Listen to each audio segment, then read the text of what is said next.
Summer. We're here with 4 best of 3s over the course of today. So there's a lot of Dota ahead of us. Let's take a look at which teams we have in store for you today. We're going to start off with what people like to call El Clasico. It is Na'Vi versus Alliance, best of 3. These two teams, when they meet each other, it's always fireworks, so very excited for that one. We are in the winner's bracket, by the way, so this match will decide which team will move to lower bracket and which will move to the winner bracket finals. Our second matchup is a Virtus Pro taking on Ninjas in Pajamas. And of course, both Virtus Pro and Alliance as well have not played yet. This is their first day at the event, while Ninjas in Pajamas and Na'Vi made it through yesterday and actually are here. There are already 2 teams that already went home. Today we're gonna say goodbye to 1 extra team, and of course we're here also live at the studio, and I have a couch full of lovely people. Hello, Sinrin, Owen, and Shane. How are you guys doing this morning? Amazing. I actually slept. It was great. And now I'm ready to watch some amazing games of Dota. What about you guys? Should be good. This is the... It's going to be good games. It's going to be crazy games. I think both of the series today that we know that we're going to have, and then all the potential kind of meet-ups between the teams. As you said, we've got 4 best of 3s. Yes. I don't think we're going to have a bad series today, and I wouldn't be surprised if we see some very close matches. Are we going to see level 1 Roshan send? Straight off the bat. okay. Hopefully not. Hopefully not? No, okay, let me try again. Hopefully, but probably not. That's what I meant to say. Yeah, it's always fun to see all-in strategies like that and gimmicks, but more than likely, they're hard to pull off in the LAN event. The crowd often has a tendency of giving it away and getting really excited. And I mean, you could say before the game, "Dear crowd, if a level 1 Roshan is being done, please do not make any noise." And I was like, yeah, sure, right? So sometimes it happens, though. Sometimes it happens. Try it. I mean, this is, of course, location where Alliance actually pulled out their fake level 1 Roshan strat, which was never done before in the history of Dota 2. So, when was that? That was like 2 years ago or something. That was winter 2013.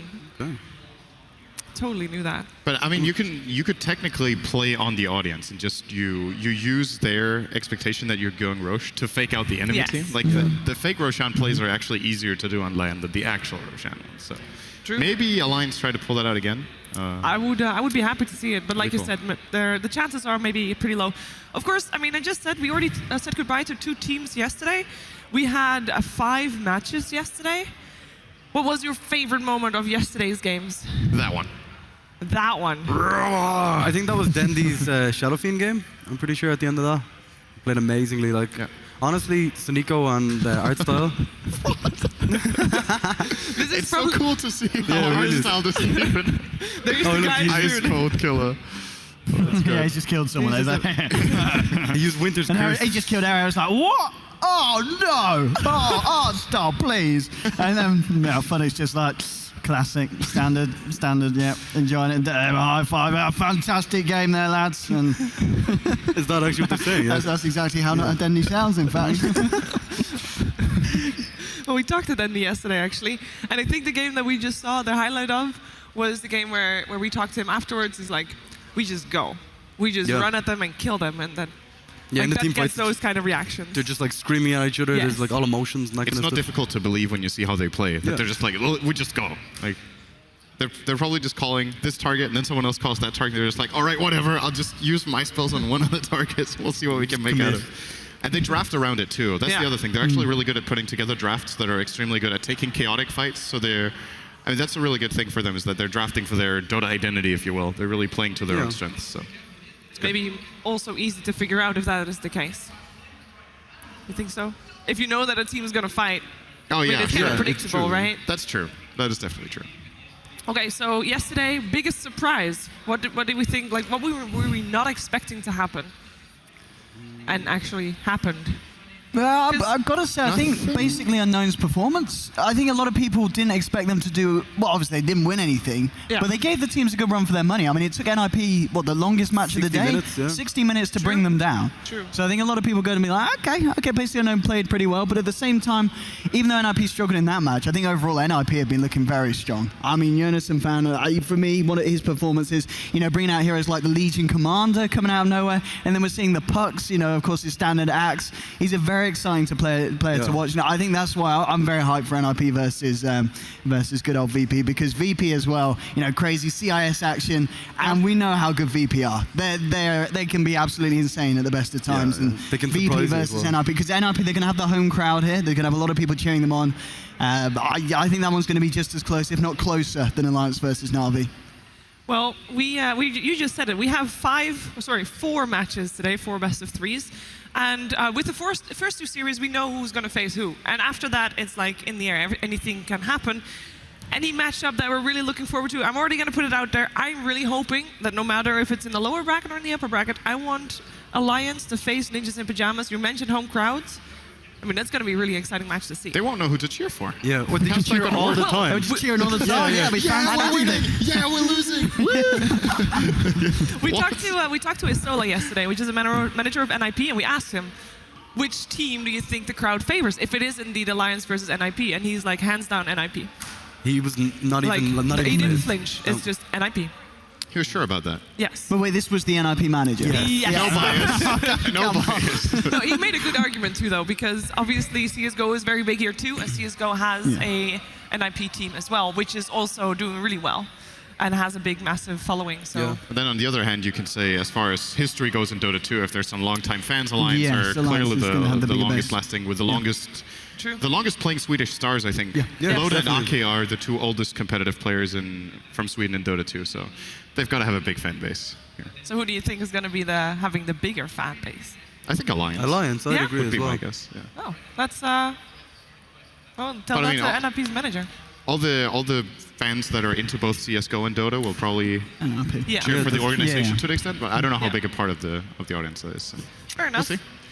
With yesterday's games already being played and today having 4 matchups, we can actually take a look at the brackets to show a bit more clearly of what we're going to see today. Okay, so the first half of day 1 is already over, and we already see all the teams filled in. So we're now at day 2.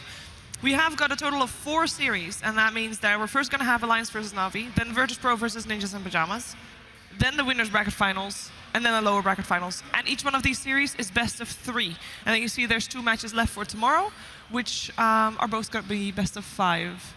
And also a slight heads up, there is a chance that we are going to be here until 5 a.m. Don't worry about that. It's fine. We just take each game at a time.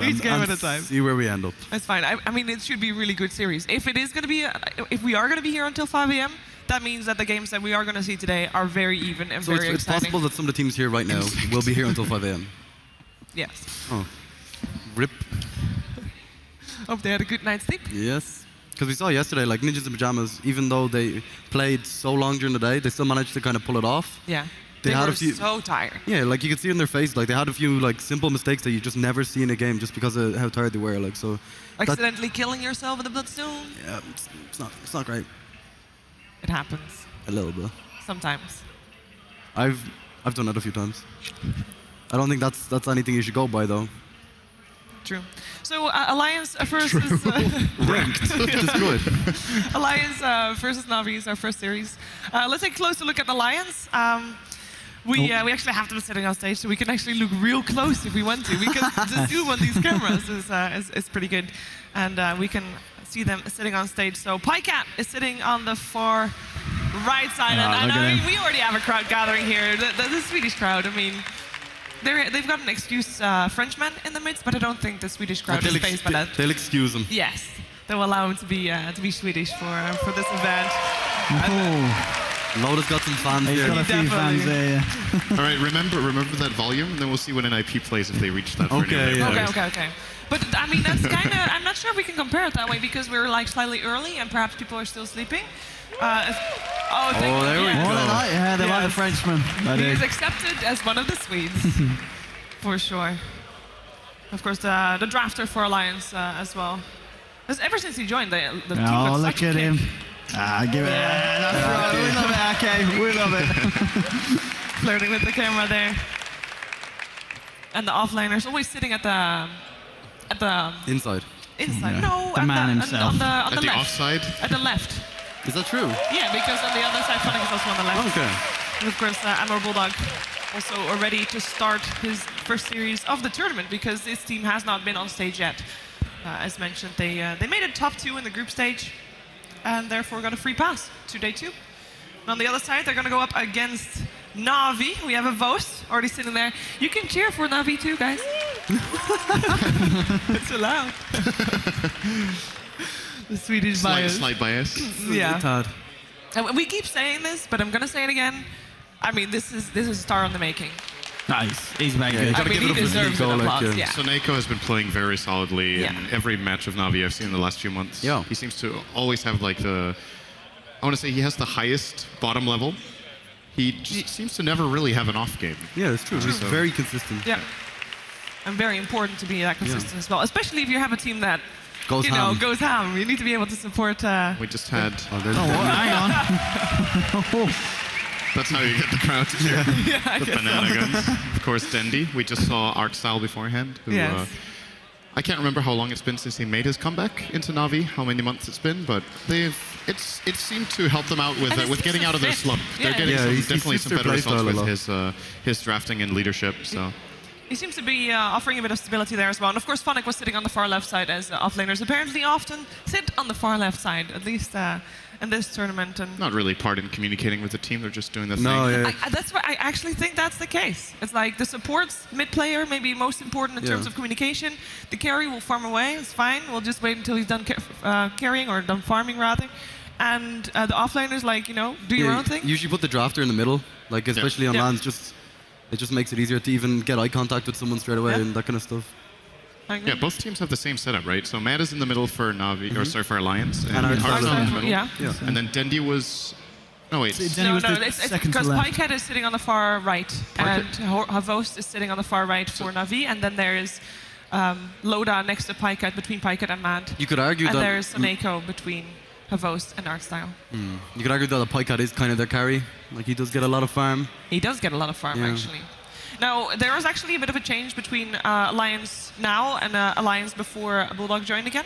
And the main change was that beforehand, Alliance used to draft around Pikehead and used to play around Pikehead, give him all the space, give him all the farm. And they kind of changed that playstyle ever since Bulldog joined, because they're allowing him to basically do his thing as well. I think it depends on the heroes they get as well. Like if he gets, like Nature's Prophet or something like that, Pikehead will play a kind of more initiator kind of hero, like that kind of stuff. But the flexibility in their draft is extremely good. Like sometimes Loda plays, like Naga Siren, these like extreme late game heroes, and then sometimes you can crack out, like a Slardar just kind of in your face, like Blink Dagger, let's get some action going kind of stuff. So it's.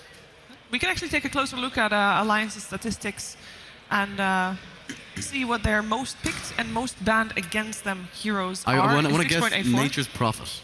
That's just a wild guess. I mean, most banned against Alliance, 4 of those heroes. Actually, Beastmaster also gets played by Pikehead. True. But in theory, 4 of those heroes are Bulldog heroes. And then there's, of course, Aki's Io. Yes. Sinrin, if you have these 5 heroes that are on one player, do you think as a team, or 4 heroes even, do you think it gives you an advantage going in or a disadvantage? Like if he's so skilled in them heroes? It's a definite advantage, right? Because as you were talking about, since Bulldog joined, they have taken a different approach to drafting. Yeah. And a big part of it is because they don't need to focus on getting Pikehead a specific hero and giving him an advantage, because they can pick him whatever they want. Because heroes don't get banned. Yeah, so true. All of a sudden, when all the pressure of the enemy team goes on to banning Bulldog's heroes, then you can last pick your carry a lot more often, and you can get the exact one that's the perfect fit. And Pikehead has a really big hero pool, so you don't have to get his absolute best hero, because maybe one of his 90% skill heroes instead of 100% hero is a better pick in this particular game. Then you get that last. And look at that lifetime win rate on Marana, by the way. It's definitely an advantage for sure. Yeah, that's a really good win rate. It's pretty insane. We haven't seen. He played a lot of Profit before Bulldog. Yeah, he did as well. What was the name of the team that they were in before they were Mouse Sports last year? LTD International? No. Pikehead was in it. Dog. Team Dog? Yeah. He played Pikehead. But they became Mouse Sports, right? Yeah, they did. They got picked up by Mouse. But he was playing Marana constantly and just wrecking with that hero. And I think in this patch especially, a hero like Marana could, especially in early fighting games like against Navi, you could really show a lot with that hero. A hero from Pikehead, I feel like we haven't seen that much compared to how good he is with it, is Axe. He was dominant with that at ESL 1 Frankfurt last year. I want to say, relative to other players, is probably he might be one of the 3 best X players in the world. Yeah. So would love to see Alliance pull that out. But generally, with how they play, it doesn't really fit their drafting style so much. So Bulldog, in that case, kind of has to have a carry off laner.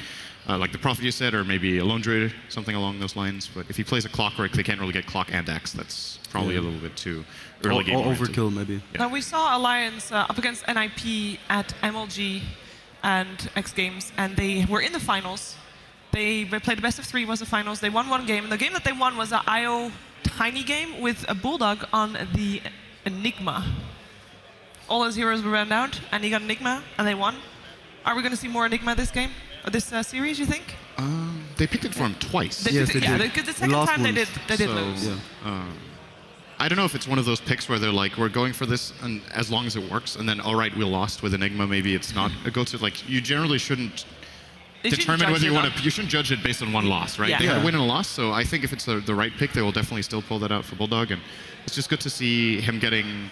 I really like the idea of putting him on more teamfight-oriented, more playmaker heroes as well, because once again, when the enemy teams are banning out his gankers, it's really good that he could just go into a farming into mid-game teamfight role, so he has a more diverse hero pool. It's really good. Oh, and what would you like to see from Alliance? I'd like to see the classic heroes come out. I think we need to see something. I want to see the Lotus Slardar. I want to see it in tandem with Mad on heroes like the Bane. I feel he's very strong on. Also something like the Lion. We've seen a lot of, not for a bit, but when he picks the lineup, he does crazy things. He gets a Blink Dagger in an insane amount of time, and he's making the rotations. He's shutting down the lanes, and I think it's very exciting to see Alliance pick these heroes. That's going to mean we're going to see a lot of fighting and a lot of action very early on. And I kind of feel that's the best way to go against a side like Na'Vi, because Na'Vi themselves, they're going to want to fight, and the best way to deal with the offense is your own offense, and I feel that Alliance can do that if they pull out the draft. I think one of their key strategies, talking about offense, is like you pick the Shadow Fiend for Pika, he gets an early mechanism, and you just kind of bring the fight to them. Like, and we were talking about Slardar, they pick it a lot in tandem with that. They do like Dazzle, Slardar, Shadow Fiend, and they do so much damage. But against like a Na'Vi, you'd really want to ban out the Winter Wyvern, because against this physical damage team, it's so powerful. I mean, Na'Vi have started picking it up first, haven't they? Yeah, because love that hero. They just realize how strong it is, and it's almost to the point where if they get that hero, I mean, it feels like a Voss. He's got a lot of flexibility because Snaker's always going to be able to keep him alive. He's got his back, like. Yeah, he's got his back. You know, it gives Na'Vi so much more opening if they can just pick up the Winter Wyvern. But I wouldn't be surprised if we see them do that. Maybe in these at least pick it up in the earlier stages, because I'd be surprised if Alliance don't ban it out against them. Especially they might even first phase ban it. Yeah, they could. Yeah. I wouldn't be surprised. We can actually take a look at the stats for Na'Vi at their most picked and most banned against them heroes. Now, this is 6.84, but the Winter Wyvern only recently started to be first pick / first ban, or at least, first pick for Na'Vi. We saw it yesterday. In the past, it was mostly third, fourth, and sometimes even fifth pick. I think there's no surprise with that you ban Undying against Artstyle. Like he just loves that hero. It suits him down to the ground. Like we saw him yesterday, just chasing 3 heroes through a jungle on his own. Like level 2 or something like that. I think he's at his best when he's playing supports that can tank. Yes. His Night Stalker, his Undying, even in some situations his Shaker can actually be pretty nice. I mean, you don't pick it to tank, but he can still commit in and soak up damage, so he feels most comfortable on those heroes, I think.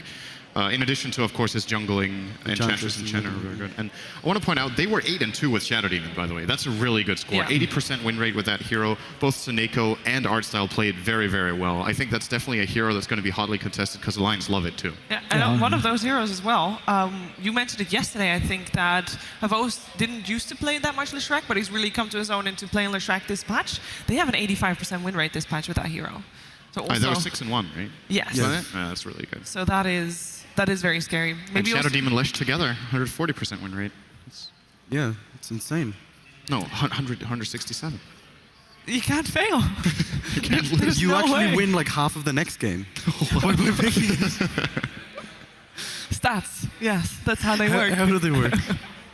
Oh, and what do you want to see from Na'Vi this game? From the side of Na'Vi, I'd like to see the Havos Lifestealer. Okay. We saw it. I think it was in the TI qualifiers. They did pick it up a couple of times, and I mean his lifetime skill. It's insane. You know, the man knows what he's doing. This has to be one of the 3 highest win rates in the world for a single player and a single hero with more than 100 games. I can't imagine anyone else having a score like that. That's ridiculous. Maybe someone like No Tail on Wisp, I'm thinking, is up really high too, especially from the Fnatic days when they just didn't lose. But This is really incredible. Unfortunately, I think Lifesteal is Vost's very best hero. I think it's his absolute standout hero and just doesn't get picked that much right now. It's getting better than it used to be. Like, you go back 2 or 3 months when it was never picked, but it's still kind of a niche pick. It's too difficult. Unless you have like a Storm Spirit or Clockwork, like someone to actually get you into the fight.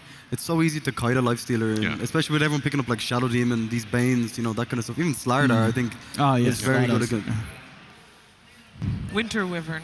Like that's all I think of right now. You don't even see his face anymore. No, it's just a dragon. It's just a dragon. No, I'm really curious to see if it's going to get banned out first, because we just mentioned you ban out Undying against Artstyle, you ban out the Shrek against... And his Wisp, look at that. Vost, and you can't ban out 3 heroes in the first phase. Or more. You can't ban out more than 2. It's really interesting to see such a versatile player as Soneko be 9-17 on Rubik.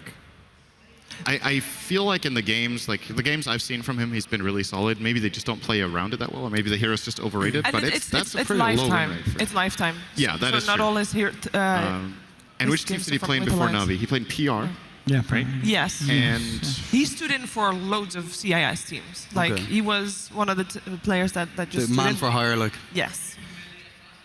But I think with Navi, he's really grown in the last few months. Like, he's really come to his own, and I don't think we've seen the last of him just yet. I think the Wisp in this series is actually like insanely important, because Ake and Soneko both play that hero to a T, and it allows you to pick up so many cores that you couldn't originally do, like that kind of take a bit longer. Maybe like Slark, them kind of heroes that take a bit, like Sven, for example, as well. I've seen Alliance pick Sven Wisp before, and it's just unstoppable. You know what I mean? Especially if you're going for early pushes, you have the armor, and it's just so powerful. Why don't we see Chen anymore? We do. We do. I mean, we had some games banned out a lot. No. I mean, when you're playing against a team that can play, like, I wouldn't be surprised if they ban it out against Alliance, because we know that Ake is Chen. Yeah. True. It's quite something. And I mean, I kind of feel as well the Alliance, they'll take it. If it's available, I won't be surprised if we see Chen at least in one of the games in this first series. I think it's just the teams you've seen playing recently. Like, if you look at the West, the teams that play Chen really well are Secret, EG, Alliance, and Navi. I would also say NIP. NIP too, and they just don't play it that much. So it's not they like did a go-to for a while. first phase for them. Did they pick it in the first phase a lot? Yeah, there was a while ago, about like 2 months ago, where they picked it a lot. So maybe it fell out of favor a little bit, but in my opinion, still, like this matchup, for example, it could definitely be a first phase pick for both teams. So I would actually be surprised to not see Chen picked or banned in this series for sure. And would it then be first ban as well? I mean, we're kind of running out of first ban spots. Yeah, really you gotta possible. choose. Pick your poison.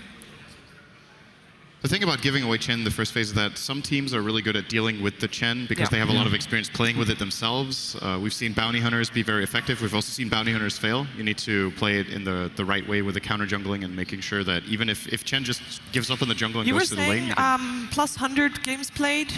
Higher than 73% win rate? I think Voss was higher than that. He had 78. He had 78 on Lifestealer. But this is still really, really high. That's insane. Definitely. This is almost 200 games, 74%. That's sick. And that's got to be the highest win rate on Caudle in the world, with a decent amount of games played. I feel like this is not the type of hero that you see players really, where it's just like, wow, he plays the best Caudle. You don't really hear that much, but if I had to pick one player, it would actually be Ake. So it's just, he is exceptionally good. I think he's better than any other player using Blinding Light. And that's a really integral part of the hero that's often overlooked. People are like, oh, Illumina is amazing, the mana leak is great, you can recall, but Blinding Light, when it comes to the mid-late game, it's really where Keeper of the Light places, apart from this, if you get into a split push situation, where recall is maybe the best ability he has, then Blinding Light is really undervalued. Even got buffed a couple of patches ago. We did see Come With Me's Cuddle yesterday, and he did use Blinding Light quite effectively as well. Yes, he did. He was like using it in tandem with Fisher and like splitting up team fights by. That was actually one of the best uses I've ever seen. Now, one other hero that Alliance actually has a tendency of pick up sometimes, and we haven't seen yet in a while, or at least I'm not sure how much they played it at X Games. Venomancer, Pinecat Core Venomancer. You just love that hero, Shiver. I can't help but bring up Venomancer or Crystal Mains for that matter. I think what it does is it adds like the stability to your game, especially against like push lineups. You can the Venomancer can feel safe in mid lane. It's extremely difficult to gank him, and he just has this like wall of wards that's just unpenetrable. And also What's going on with his headset? Just kind of, it looks a bit broken. Just a little bit, just hanging from a string. I think he only uses the microphone anyway, I think. Yeah, sorry. Go on with your Venom. That was it? Yeah, okay. Once I get interrupted, I'm done. I'm out of here. No, but it's definitely true, and it's something Alliance play around very well. The whole controlled push lineups that they really like to do from time to time works very well with a hero like Chen as well. I could see them pick up Veno. I think they're the team that picks Veno the most out of anyone, and they don't pick it that much, but other teams just don't pick it at all. So I have a question about Chen, right? Simran, if you pick Chen, do you think it makes your lane stronger or weaker? Like yes. Yes. Okay. Great. And on that note. It really depends. Yeah. If you have the right heroes with it and you don't get counter jungled, generally Chen is really strong if the enemy team does not have a way of contesting your safe lane very well, so they don't have either a really good aggressive duel or tri-lane. So let's say it's just like a standard one hero off lane, and your other support with Chen can keep him away on his own, and Chen is free to roam, he's free to jungle, and then he makes the lanes a lot stronger. What we were talking about is in the draft, they're going to pick up Chen like first or second pick. Ready. We're running out of time here, guys. I know you like to talk about Dota. But if you pick Chen early, the other team's going to be ready for it, and they're going to know exactly how to play against it, and they're going to be able to draft around it. So maybe it's not the best hero to pick so early. It's a hero that definitely, you give a lot of information away when you pick it, but at the same time, if you don't know what Chen is with, you're not really sure what to expect either. But I would definitely agree that maybe it's a hero at these days you want to pick in the second phase more than the first. We'll see. Well, I can talk about the box I'm holding. The box I'm holding is a gaming notebook PC, and you can win it if you go to facebook.com/ROGNordic, and you put in your vote for your MVP of DreamHack Summer, of Season 3 of ASUS ROG DreamLeague, and then you have a chance to win this notebook. If you want to win even more prizes, you can go to roc.gg/DreamLeague, where there are multiple questionnaires, and you can win multiple prizes from Rockats, so check that out as well. And the reason I'm all saying this is because I just had to cut these guys off because we are actually already in the draft. Sound, oh, there. No. We're going into the draft. It is time for our first game, first series, Alliance versus Na'Vi. It is Luminous and Andy Styles.